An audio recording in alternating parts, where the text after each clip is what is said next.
Prefer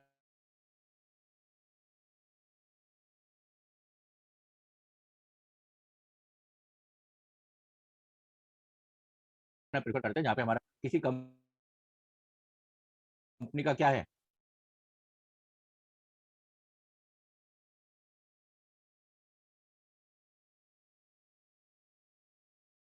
पता लगे कि ये कंपनी अच्छी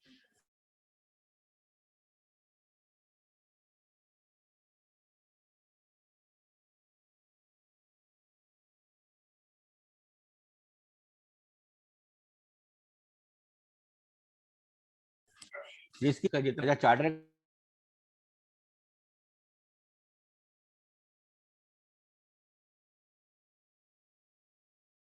अकाउंटेंट तो बहुत सारे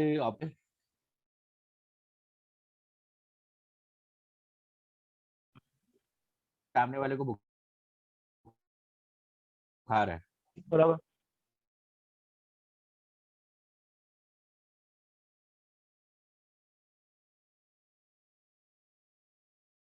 हाँ करके देखेगा,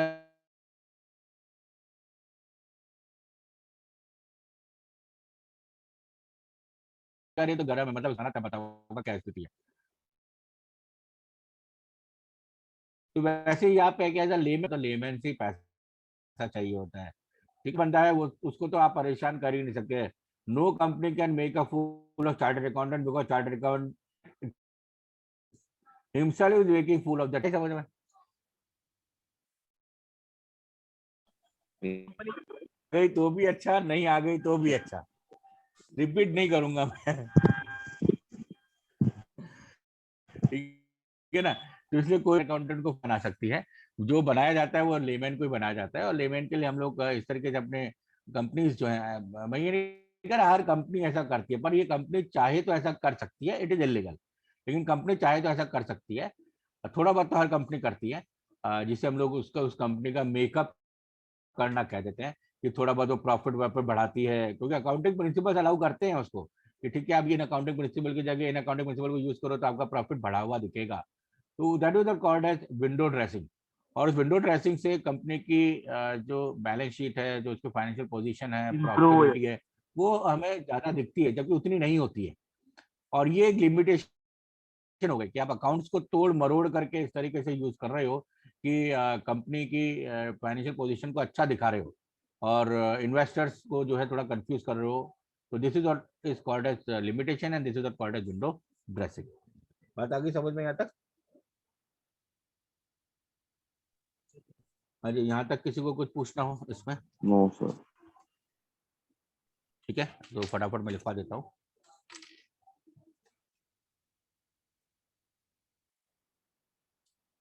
विंडो ड्रेसिंग के मीनिंग से लिखते हैं।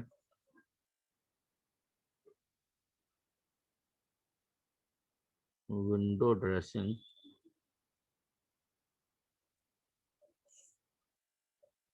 Window dressing refers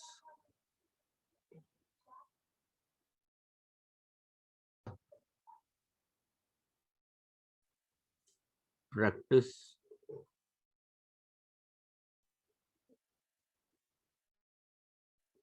practice of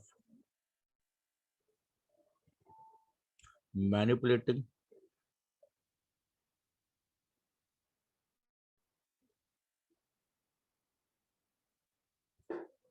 accounts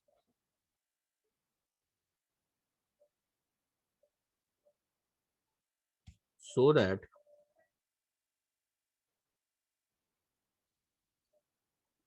so that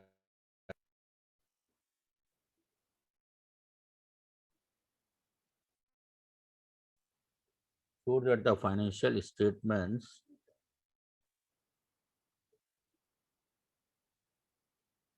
financial statement में तीनों चीजें आ गई, ट्रेडिंग अकाउंट भी आ गया, पीएनएल भी आ गया, और बैलेंस स्टेटमेंट्स बोलते हैं।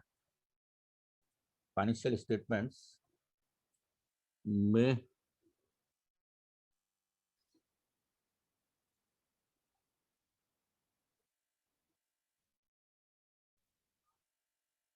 Disclose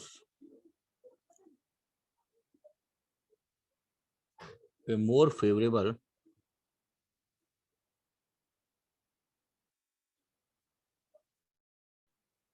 a more favorable position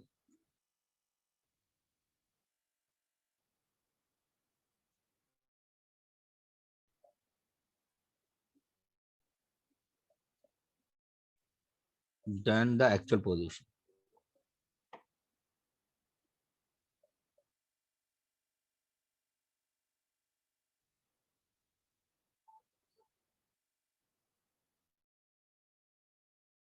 And the actual position.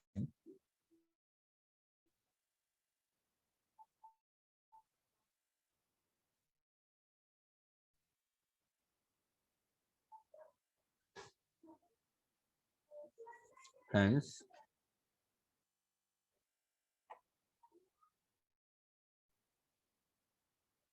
correct decision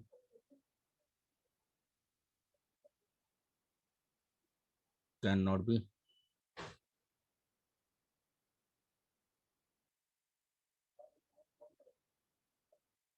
taken on the basis of such statements.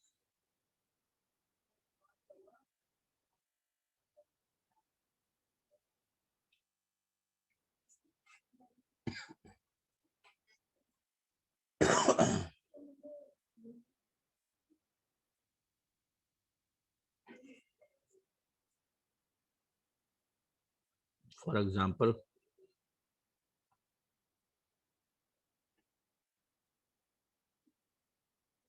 overvaluation of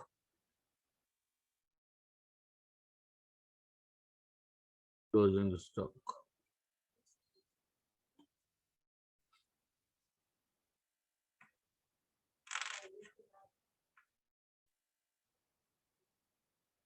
तो अगर आप over valuation of closing stock करते हैं तो इट विल रेज प्रॉफिट, जबकि ऐसा होता नहीं है। अभी और समझा देता हूँ मैं इसको।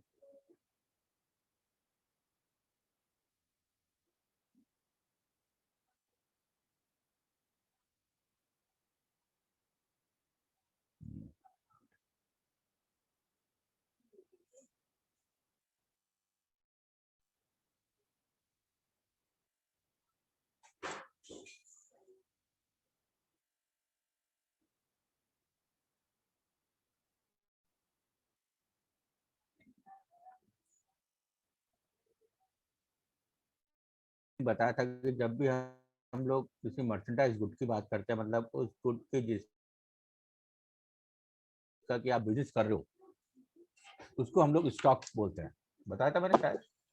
Yes sir. एक बार लिख लीजिए, अगर जिसने नहीं लिखा है वो एक बार लिख लें।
हाँ जी।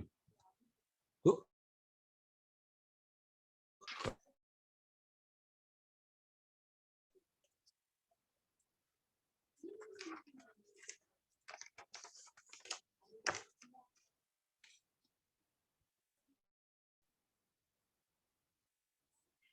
जो हमारा मर्चेंडाइज गुड है, जिस चीज का हम लोग बिजनेस करते हैं, उसको बोला जाता है, उसकी जो हमारे पास में अवेलेबल यूनिट्स होती हैं,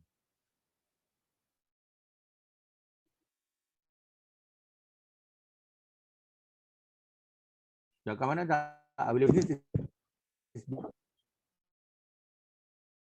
सर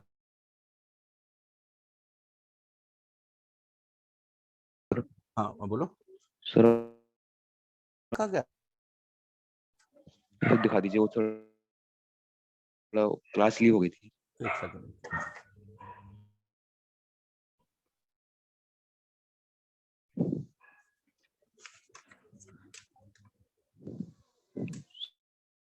सर यहीं तो। एग्जाम्पल लोअर रिलेशन हाँ सर।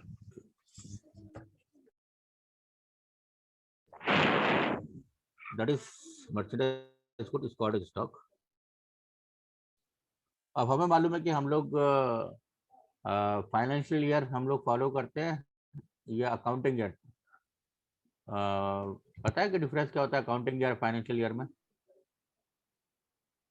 सुना है सर फाइनेंशियल ईयर। ईयर शायद मार्च में आता है और अकाउंट शायद ये समझ लीजिए आगे काम आएगा जब हम लोग नेक्स्ट चैप्टर पढ़ेंगे बेसिक टर्मिनोलॉजी, वहां पर ये चीज और डिस्कस होगी कि जो अकाउंटिंग ईयर होता है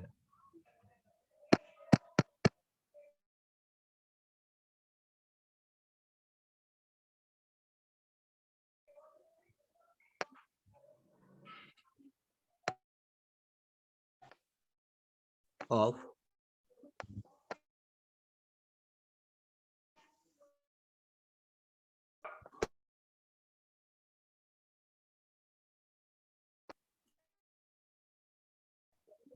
अकाउंट्स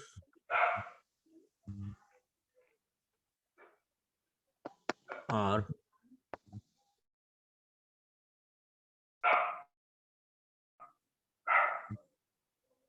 ठीक है। तो भाई शेर किसके घर में है ये,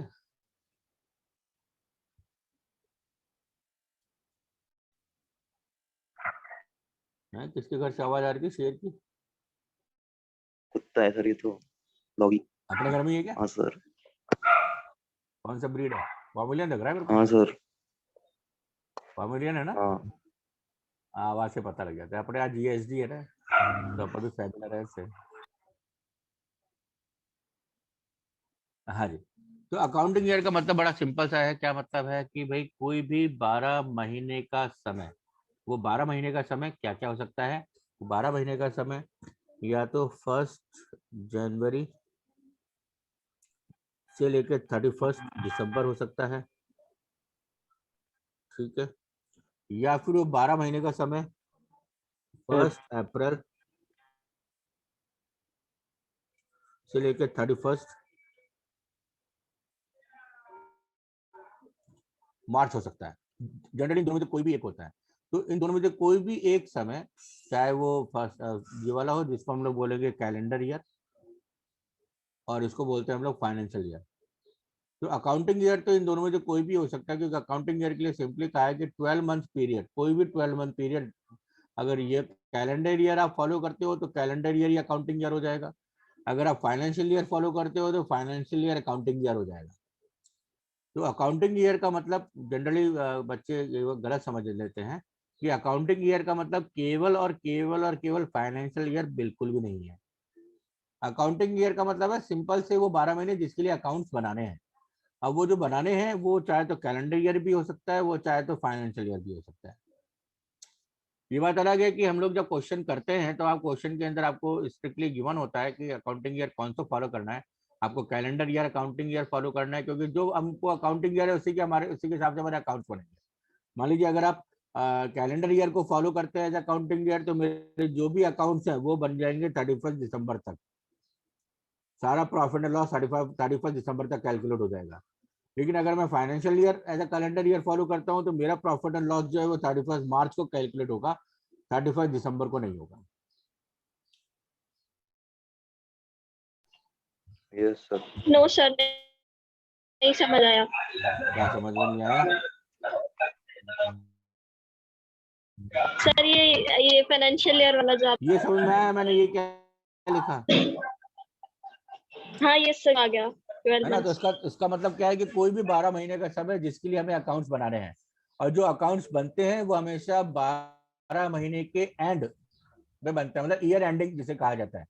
accounts are always prepared at year ending. अब वो जो हमारा अकाउंटिंग ईयर है, वो अकाउंटिंग ईयर चाहे तो ये वाला भी हो सकता है, जो कि हमारा कैलेंडर ईयर। तो उस केस में हम लोग क्या कहेंगे कि जो हमारा कैलेंडर ईयर है वही हमारा अकाउंटिंग ईयर है।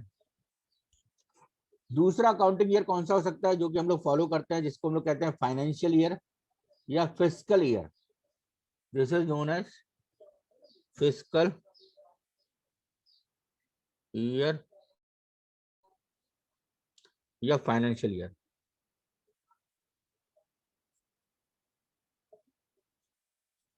फिस्कल ईयर और फाइनेंशियल ईयर जनरली बिजनेस के अंदर कौन सा ईयर फॉलो होता है, पता है Yes, आपको? ये sir. किसी को कौन सा ईयर? Financial year.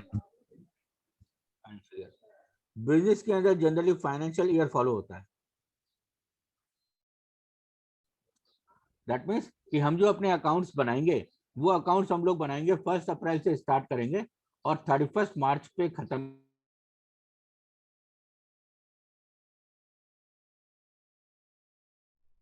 करेंगे और 31 मार्च पे हम लोग प्रॉफिट एंड लॉस का कंप्यूटेशन कर लेते हैं। ठीक है। हाँ, किसने पूछा था मेरे से? छवि ने? नहीं सर, जानवी जानवी ने। ने? हाँ, यस जानवी सर, आता ही समझ में, यस सर, आ गई। है ना। अब यस ये सर। तो ठीक है, आप लोगों को ने बता दिया मुझे कि sir this is the financial year consider as accounting year in most of the cases. अगर क्वेश्चन ने कुछ नहीं कह रखा है और तो भी हम लोग अकाउंटिंग ईयर फाइनेंशियल ईयर ही मानेंगे कि जो हमारा फाइनेंशियल ईयर है वही अकाउंटिंग ईयर है और accounts are being prepared at the end of 31 March of every year. But but point यहाँ पर यह आता है, क्योंकि जब बात चली है तो मैं इसको भी समझा ही देता हूँ कि क्या कारण है कि हम लोग फाइनेंशियल ईयर को ही अकाउंटिंग ईयर मानते हैं। ये कौन बताएगा मुझे? क्यों नहीं ये, जबकि क्वेश्चन के अंदर आप लोग चैप्टर पढ़ेंगे डेप्रिसिएशन वहां और अकाउंटिंग स्टैंडर्ड्स, मतलब जो हमारे अकाउंटिंग रूल्स हैं वो कहते हैं क्लियरली कि आप चाहे तो साहब कैलेंडर ईयर को 12 महीने का टाइम मान लो अपने अकाउंट्स के लिए, या आप चाहो तो फाइनेंशियल ईयर को 12 महीने का टाइम मान लो।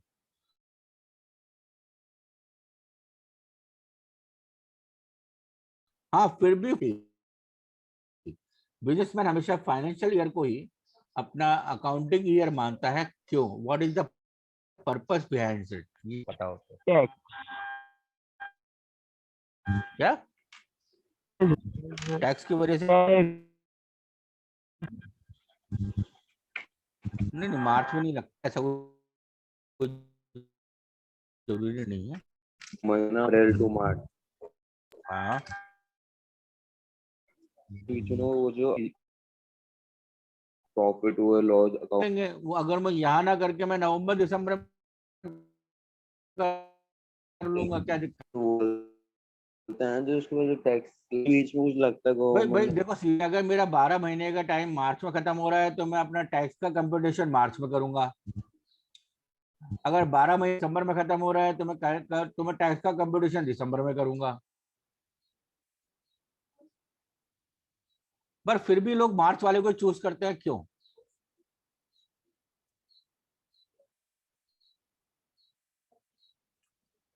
इस चीज का आंसर आपको बहुत रेयरली मिलेगा, बुक्स में बहुत रेयर है, रेयरली।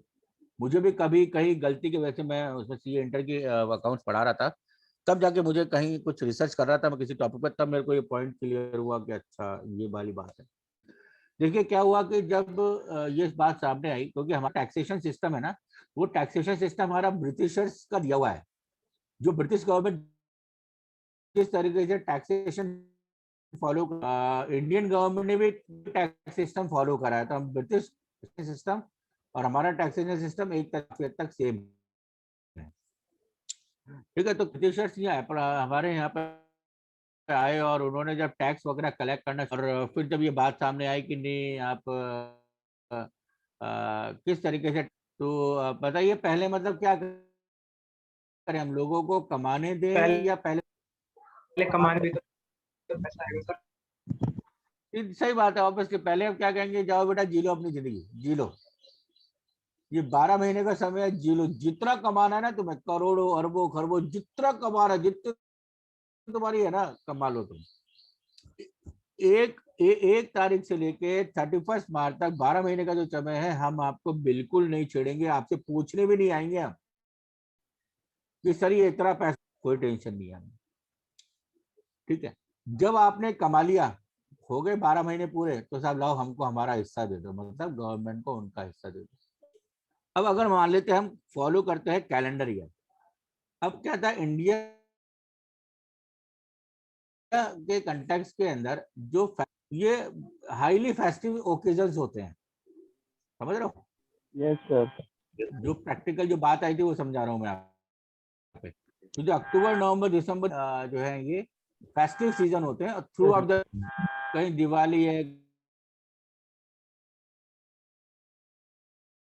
कहीं पोंगल है, कहीं दशहरा है, कहीं, इस कारण से इन 3-4 महीनों के सेल्स पीक पर होती है। तो जब ब्रिटिश जब बात है, मैंने ने कहा कि साहब देखिए ये जो हमारा महीना है नवंबर दिसंबर वाला जो टाइम है, ये हमारा पीक सीजन होता है। अब इस महीने के अंदर हम टैक्स का कैलकुलेशन कर, तो उनको जो टैक्स अथॉरिटी थी उनको बात समझ में आई कि नहीं, सही कह रहे हैं, और अगर इनको कमा देंगे तो ये टैक्स नहीं देंगे। यार आप ऐसा करो, हम लोग एक ऑप्शन डाल देते हैं दूसरा, आपकी इच्छा पे है कि आप चाहे तो इसको अकाउंट करो, आप 1 अप्रैल से लेके 30 हो जाओ। और देखिए ना, आप मार्च के अंदर मेरे कोई खास सीजन कोई फेस्टिव नहीं है, दिवाली दशहरा रक्षाबंधन ये, प्लस शादियों का भी जो है वो नवंबर दिसंबर के अंदर ज्यादा रहता है हिंदू वगैरह के अंदर। तो ये वाले अप्रैल मार्च में ये ऑफ सीजन तरीके से गिना जाता है, तो इसलिए और आराम से अपना टैक ऑफ कंफर्टेबिलिटी वो अपने फाइनेंशियल अकाउंटिंग ईयर ट्रीट करता है। बात आगे समझ में? ऐसे वो न्यू है ईयर की वजह से टैक्स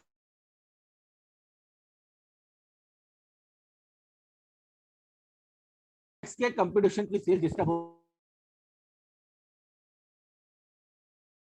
होगी, उनको टैक्स, इसलिए उनको 1 अप्रैल को ज्यादा प्रेफर होता है। बहुत सारी ऐसी कंट्रीज हैं जहाँ पे सर्च करेंगे तो जो आपका ऑफिशियल ईयर है कई कंट्रीज के अंदर वो जून टू जुलाई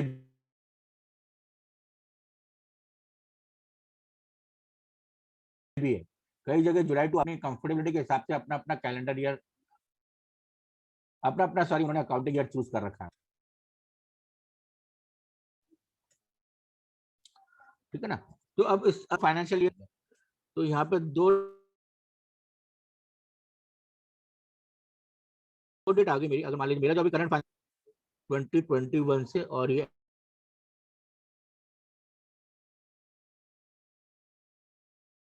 एंड होगा 31, आगे तक काम आएगा।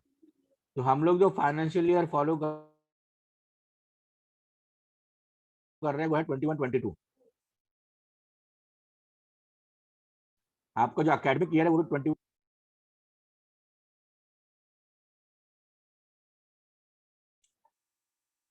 इस डेट पे मेरे पास में जो स्टॉक होता है, इस डेट पे जो स्टॉक होता है इसको बोला जाता है ओपनिंग स्टॉक।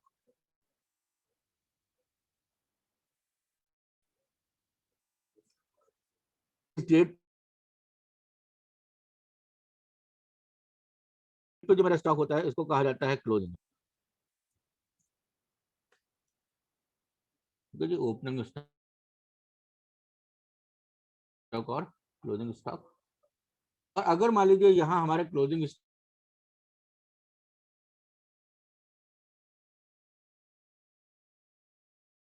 स्टॉक के लिए कुछ अकाउंटिंग प्रिंसिपल्स हैं, लेकिन अगर हम क्लोजिंग स्टॉक को हायर वैल्यू पे दिखाते हैं, मान लीजिए मेरा क्लोजिंग स्टॉक तो है 10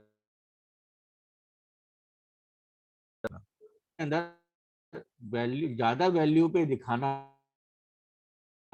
इज कॉल्ड ओवर वैल्यूएशन। अगर आप किसी आइटम को ज्यादा वैल्यू पे दिखाते हो then the actual value is called as over valuation, और अगर आप उसको कम वैल्यू पे दिखाते हैं then it is called as under valuation. तो अगर क्लोजिंग स्टॉक को ओवर वैल्यूएशन पे दिखाया जाएगा तो कहीं ना कहीं ये आपके प्रॉफिट्स को भी बढ़ा देता है। कैसे वो अभी नहीं समझ पाओगे। तो इसलिए मैंने वहां पीछे लिखवाया था overvaluation of closing stock, क्योंकि overvaluation of closing stock के पीछे जो पर्पस होगा वो कंपनी के प्रॉफिट्स को बढ़ाना ही होगा, और उसको हम लोग विंडो ट्रेड। हाँ जी बताइए, यहाँ तक सबको समझ में आ गया अच्छे तरीके से? Yes sir. ठीक।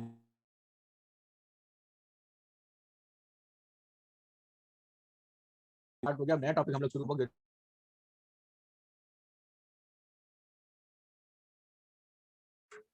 जो आप लोगों को डिटेल पेस्ट करना है, क्योंकि वो इम्पोर्टेंट है, उसका डिफरेंस भी पूछा जाता है। ये ना बुक्स में आपको दिख जाएगा, और इस पर डिस्कशन हम लोग नेक्स्ट क्लास में करेंगे। तो आफ्टर ये आपके सारे यहाँ पे इंपॉर्टेंट चीजें मैंने करा दी, आपके फंक्शंस हो गए यहाँ पे।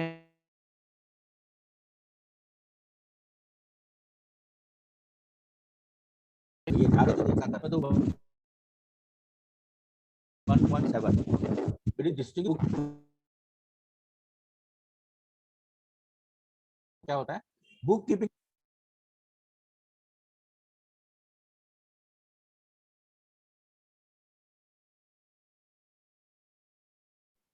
ये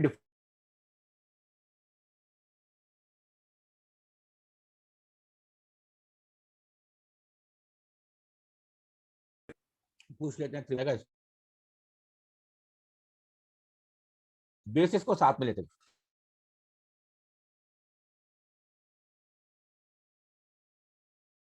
ठीक है,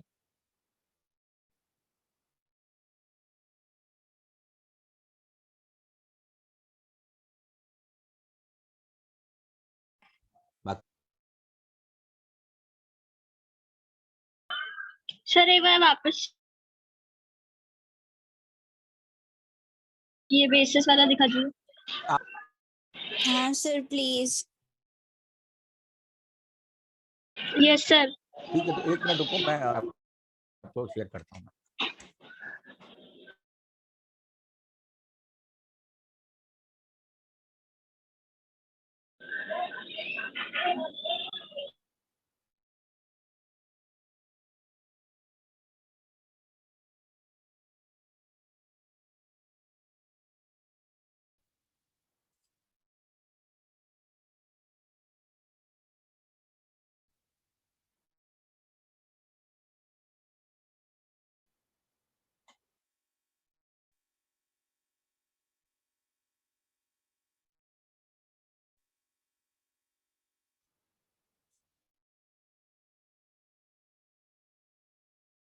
तो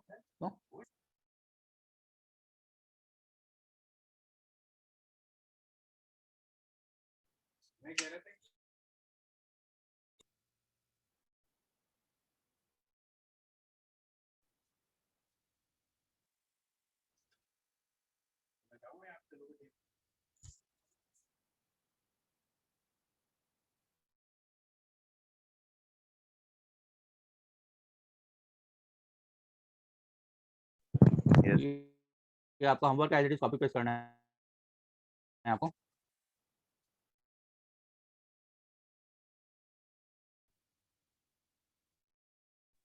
ओके सर। ओके ठीक है, तो यहीं मैं क्लास ऑफ करता हूँ अपना। नेक्स्ट आगे क्लास के अंदर चलेंगे हम लोग। सर एक second sir. Take care. Sir sir sir हाँ बोल बोल। हाँ ये वाला पेज एक बार ढंग से दिखा दो। ये वाला ये वाला लो सर।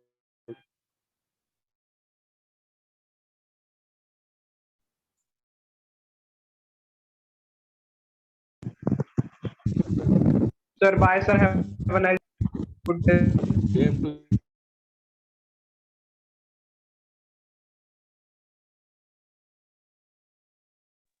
सर इसकी तरफ से मेरा भी एक ले लो।